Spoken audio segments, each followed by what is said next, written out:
एक और जहां पहाड़िया लोग परेशान थे इन जमींदारों से, व्यापारियों से और साथ ही पहाड़ के नीचे रहने वाले खेतीहर मजदूरों से, लेकिन उससे कुछ उनको आय भी हो रही थी कर के रूप में आदि आदि, और वे परेशान थे ईस्ट इंडिया कंपनी के द्वारा किए जाने वाले इस तरह के अतिक्रमण से। दूसरी ओर एक और परिवर्तन उसी समय हो रहा था, और वह था कि संथाल लोगों के रूप में जो वहां आए उनसे उनका संपर्क हुआ। संथाल प्रजाति उसी क्षेत्र के आसपास की है, और उस प्रजाति के लोग समय के साथ साथ राजमहल पहाड़ियों के आसपास तक पहुंच गए थे। ये संथाल के लोगों के आगमन होने से वहां इन बेचारे पहाड़िया लोगों के लिए एक नया संकट पैदा हो गया। अब इसका निराकरण कैसे हो, तो एक नई समस्या खड़ी हो गई।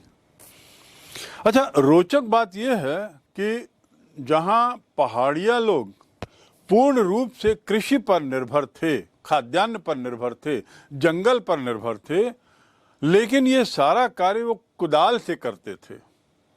दूसरी ओर संथाल, इन लोगों की सारा कृषि कार्य हल से होता था। तो एक तरीके से संथाल बनाम पहाड़िया संघर्ष जो चला कई कारणों से, वह एक तरीके से हल बनाम कुदाल का संघर्ष का रूप ले लिया। पहाड़िया की जब मैंने बातें की तो मैंने आपको बताया कि वो जमीन को बस खुरसते थे और उसमें खेती करते थे, ज़्यादा उसको गहराई से नहीं खोदते थे। अब यहाँ संथाल लोग जब हल लेके आ गए तो दिक्कतें बढ़ने लगी, बातें बदलने लगी। इन संथाल लोगों ने अपना जो नीचा का हिस्सा है, उस नीचे के हिस्से में पहाड़िया लोगों के ही क्षेत्र में नीचे के हिस्से में अपना उन्होंने अधिकार धीरे धीरे जमा लिया था। और इसके कारण क्या हुआ कि पहाड़िया लोग अंदर की ओर धकेले जाने लगे, अंदर की ओर, यानी और पहाड़ की ऊंचाई में और गहराई में भीतर की ओर एक तरीके से उनको पुश किया जाने लगा। और जो जमीन थोड़ी नीचे की ओर तराई थी, समतल होने लगी थी, उस पर संथाल लोगों ने कब्जा कर लिया। तो इस तरीके से ये जो संघर्ष है, ये इन दोनों के बीच में संथाल बनाम पहाड़िया, ये एक नया संकट, नया संघर्ष अनेक वर्षों तक चलता रहा, और एक तरीके से ये संघर्ष कुदाल बनाम हल का रूप ले लिया। कुदाल और हल, संथालों का आगमन। 1810 में बुकानन, फ्रांसिस बुकानन, जिसका जिक्र हमने बार बार किया है, वह वहाँ पर एक पहाड़ियों से पार हुआ, गुजारिया पहाड़ जिसे हम कह सकते हैं, गुजरिया पहाड़, ये राजमहल पहाड़ का ही एक हिस्सा है। वहाँ से जब पार हो रहा था, जा रहा था 1810 में, तो गुजरिया पहाड़ के पास से गुजरते हुए उसने एक गुजरिया गांव मिला, उससे एक गांव देखा जिसका नाम गुजरिया गांव था। वो गांव उसे बड़े आश्चर्यजनक रूप से उसे बड़ा साफ लगा, और इसकी गांव की सफाई का वर्णन बुकानन ने बड़े विस्तार से किया है और बड़ी इसकी प्रशंसा की है। उसका ये भी कहना है कि इतनी सफाई और गांव की इतनी जो व्यवस्था है, ये निश्चित रूप से गांव के द्वारा, गांव में रहने वाले लोगों के द्वारा सामूहिक रूप से ही किया गया होगा, तभी इतनी सफाई संभव है। और ऐसा कहते हुए उसने श्रम शक्ति की प्रशंसा भी की है। यद्यपि गांव तो पुराना लग रहा था, लेकिन बुकानन का कहना है कि आसपास की जो खेती थी, वो जमीनें ऐसा लग रहा था मानो अभी अभी साफ की गई हूं। और सफाई को देखकर ही बुकानन ने बार बार इस बात का जिक्र किया है कि गांव की श्रम शक्ति कैसे किसी एक क्षेत्र को साफ कर देती है, अच्छा बना देती है, इसका ये बड़ा अच्छा उदाहरण है। बुकानन ने इसके साथ ही वो गांव की और खेती के दृश्य की सुंदरता की भी बड़ी तारीफ की है। दूसरे शब्दों में कहने का मकसद ये है कि वो जो माहौल था जिसे बुकानन ने अपनी आंखों से देखा गुजरिया पहाड़ से निकलते हुए गुजरिया गांव का, वह उसे बड़ा एक अच्छा शोभनीय माहौल लगा और एक प्रदर्शनीय माहौल लगा। और उसका ये कहना था कि ये ज़मीनें नई नई ली जा रही थीं और निश्चित रूप से जंगलों की कटाई सफाई हो रही होगी। उसने वर्णन किया है, अपने वर्णन करते हुए उसने ये भी लिखा है कि यहाँ की ज़मीन जो है यद्यपि चट्टानी ज़मीन है, लेकिन चट्टानी होने के बावजूद उपजाऊ थी। इस बात का भी उसने विवरण किया है। 1800 में जो संथाली आए, उन्होंने पहाड़ियों से उनको भगाया, पहाड़िया लोगों को भगाया और अपने कृषि की सीमाएं भी बढ़ा ली। संथाल लोग धीरे धीरे ऊपर की ओर चढ़ रहे थे और ऊपर रहने वाले जो पहाड़िया थे उनको खदेड़ रहे थे अंदर की ओर। तो बुकानन का विवरण है कि ये जो नया क्षेत्र जो बन रहा था, गजरिया के आसपास का भी जो क्षेत्र उसने देखा है, इस क्षेत्र में जिस ढंग की खेती हो रही थी वो काबिले तारीफ है। उसने तो सरसों और तंबाकू इसकी गुणवत्ता को लेकर उसने बड़ा अच्छा विवरण दिया है और कहा है कि ये जो इन दो चीज़ों की फसल, तंबाकू और सरसों, इसकी फसल बहुत बढ़िया होती थी वहाँ पे। और दायरा ये लोग अपना कृषि का संथाल लोग बढ़ाते ही जा रहे थे और ये संभव उनके लिए इसलिए था क्योंकि ये लोग हल से खेती करते थे। ये संभव इसलिए था उनके लिए अच्छी फसल उगाना क्योंकि हल की खेती से जमीन काफ़ी गहराई तक खोदी जा सकती है। आखिर संथाल लोग वहाँ तक कैसे पहुँचे, राजमहल की पहाड़ियों तक ऊपर कैसे पहुँचे, ये सोचने की बात है। और ये अलग मुद्दा है कि वहाँ पहुँचे कैसे ये लोग, क्यों पहुँचे, क्या उन्हें किसी तरह की मदद ईस्ट इंडिया कंपनी के द्वारा दी गई क्योंकि ईस्ट इंडिया कंपनी के लोग पहाड़िया लोगों से त्रस्त थे, या कुछ और बात थी, ये एक अन्य मुद्दा है। लेकिन ऐतिहासिक रिकॉर्ड जब बताता है जो कि 1780 के दशक में संथाल के लोग बंगाल पहुंचे। 1780 यानी 1773 में रेगुलेटिंग एक्ट आया और उसके साथ ही अंग्रेजों की पकड़ पूर्वी भारत में बढ़ी क्योंकि एक तरह से एक संवैधानिक तरीका उनका आ गया था शासन करने का। हो सकता है इसके कुछ कारण रहे होंगे, परिणाम रहे होंगे जिसमें संथाल लोग वहाँ मूव किए, उस तरफ बढ़े और इस तरह वे लोग बंगाल पहुंचे। ये पुराने रिकॉर्ड से दिखता है। ऐसा भी मालूम पड़ता है कि इन संथालों को जमींदारों ने किराए पे रखा था। जैसा मैंने पहले बताया कि बहुत सारे जमींदार ऐसे हो गए थे जो लोग स्वयं तो खेती नहीं करते थे, भूस्वामी तो थे, बड़ी बड़ी हजारों एकड़ भूमि के मालिक तो बन गए थे, लेकिन स्वयं खेती न करके वो उसे सबलेट कर देते थे, किराए पे दे देते थे, चाहे खेतीहर मजदूर को, चाहे रैयत को, चाहे अन्य लोगों को। और उस किराए की एवज में वहाँ के मजदूरों को, खेतीहर मजदूरों को और रैयत आदि को एक तरीके से उत्पादन का एक हिस्सा मिल जाता था, उनका जीवन यापन हो जाता था। शायद इसी प्रक्रिया में संथाल लोग राजमहल की पहाड़ियों में पहुँचे होंगे, ऐसा अंदाज है। ऐसा भी माना जाता है कि ये संथाल लोगों को किराए में रखा और साथ ही संथाल लोगों की जो हल पर निर्भरता थी उसका उपयोग करना चाहते थे अंग्रेज लोग, क्योंकि हल से परती हुई ज़मीन भी कृषि उपजाऊ युक्त बनाई जा सकती थी। हल से कृषि विस्तार में भी बहुत मदद मिल रही थी। इसलिए हम मान सकते हैं कि अंग्रेज़ों ने संथालियों का उपयोग कृषि विस्तार के लिए किया और उसी प्रक्रिया में संभवतः ये लोग राजमहल की ओर बढ़ गए। दामिन एक कोह का सीमांकन। दामिन एक कोह। ब्रिटिश काल में ये एक जहाँ इनका ध्यान संथाल की ओर था, उनका ध्यान जहाँ वो संथाल की ओर जा रहे थे और संथालों को जमीन साफ करने का आमंत्रण दे रहे थे, जिसको संथाल लोग बखूबी कर रहे थे। और इसका कारण क्या था कि वही हल जिसका बार बार जिक्र किया जा रहा है। तो उनके हल में दक्षता का ही उपयोग in British east India company के अधिकारियों ने भूमि विस्तार के लिए किया और उन्होंने बुलाया। 1832 में संथालों को राजमहल, जिस क्षेत्र की चर्चा मैं कर चुका हूँ, वहाँ के निचले भाग में बसने का, खेती करने का आमंत्रण अंग्रेजों ने दिया।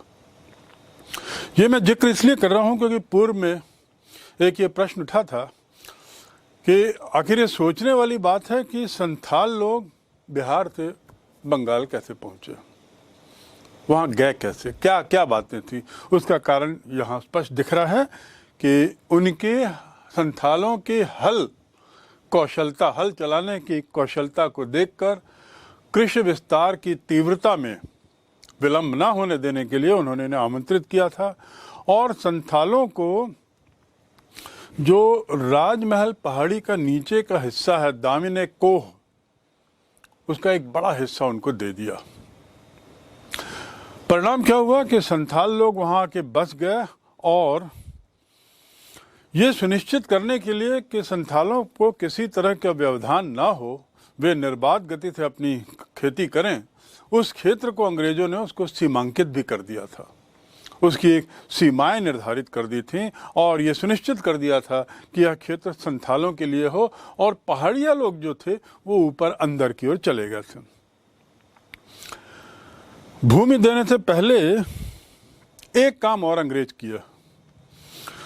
वे लोग इन संथालों के साथ एक अनुबंध करते थे और उस अनुबंध के मातहत यह सुनिश्चित करते थे कि कृषि विस्तार की जो उनकी नीति है उसका संथाल लोग अनुसरण कर रहे हों, ताकि योजनाबद्ध तरीके से जो राजस्व से होने वाली आय है, लगान से होने वाली जो आय है, वह पूर्व निर्धारित योजना के अनुसार होती रहे। उस अनुबंध में संथालों को ये बंधित कर देते थे, संथालों पर ये एक तरीके से बांध देते थे उनको इस नियम के तहत कि आपको जो ज़मीन दी जा रही है, जो इतनी बड़ी ज़मीन जो आपको दे रहे हैं, वो भूमि के 10वें भाग की सफाई आप हर वर्ष करोगे। हर वर्ष दी गई भूमि के 10वें भाग की सफाई आप करते रहोगे, यानी हर और 10 साल में वो ज़मीन पूरी की पूरी साफ हो जाएगी। तो इस प्रकार प्रति वर्ष कुछ न कुछ वार्धक्य कृषि हेतु जमीन में होने लगेगा। भूमि के 10वें भाग की सफाई 10 वर्ष के लिए करना और उसको संपूर्ण क्षेत्र पर खंभों के द्वारा उसको सीमांकन कर देना, खंभों से उसको सिंचित कर देना, ये बड़ा स्पष्ट कर दिया गया था।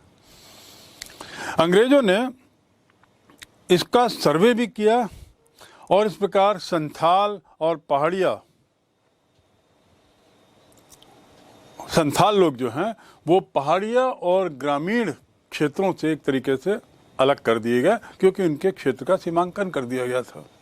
लेकिन ये जो किया गया था वह इस नीति के तहत किया गया था कि पहाड़िया लोगों से जो समस्याएं हो रही थी वह समस्याएं संथालों तक न पहुँचे और इस प्रकार वे अब निर्बाध गति से अपने कार्य को करते रहें। 23 फरवरी 1856 को लंदन न्यूज, जो एक प्रसिद्ध समाचार पत्र होता था, एक बड़ी घटना हुई जिसका जिक्र करना है जरूरी है। और उस मैगजीन में, उस न्यूज़पेपर में संथालों के गांव का एक चित्र दिखाया गया था जो प्रकाशित हुआ।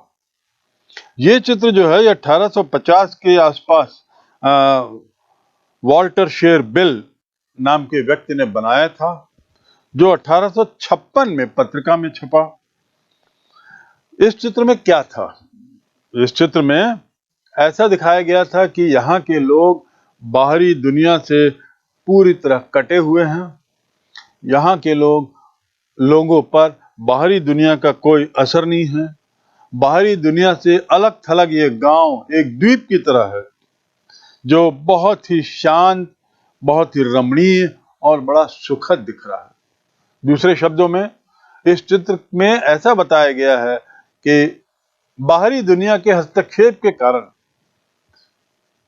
शांति भंग हो रही है, रमणीयता समाप्त हो रही है और जो सुखद अनुभव है वह कड़वाहट में बदल रहा है। संथालों का जो स्थान है, जिसे हम दामिने कोह मैंने कहा है, आगामी वर्षों में गांव की संख्या और जनसंख्या बहुत तेजी से बढ़ी। ये जो दामिने कोह जो संथालों की जगह है, यहाँ पे आने वाले वर्षों में गांवों की संख्या भी बढ़ गई और जनसंख्या भी बढ़ी, और बढ़ी तो बहुत तेजी से। 1838 में जहां केवल 40 गांव और 3000 की आबादी थी, वहां 1851 में गांवों की संख्या 1473 और आबादी 82,000 पहुंच गई। कल्पना करिए, 1838 से 1851 मात्र 13 वर्षों में 40 बनाम 1400 गांव और 3000 की जनसंख्या बनाम 82,000।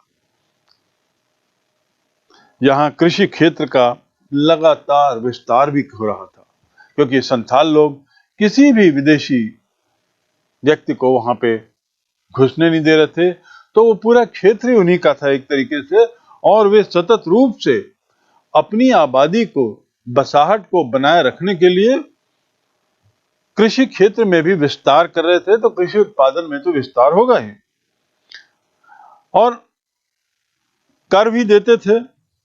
तो अंग्रेजी शासन के जो राजस्व है वहां से, उसमें भी वृद्धि हो रही थी। लेकिन संथालों के लिए दामिने को एक तरीके से संकुचित होकर रह गया, एक छोटी सी जगह, क्योंकि जनसंख्या लगातार बढ़ रही थी, गांव बहुत सारे हो गए थे, और अब आगे बढ़ने का दायरा, आगे बढ़ने की गुंजाइश नहीं दिख रही थी।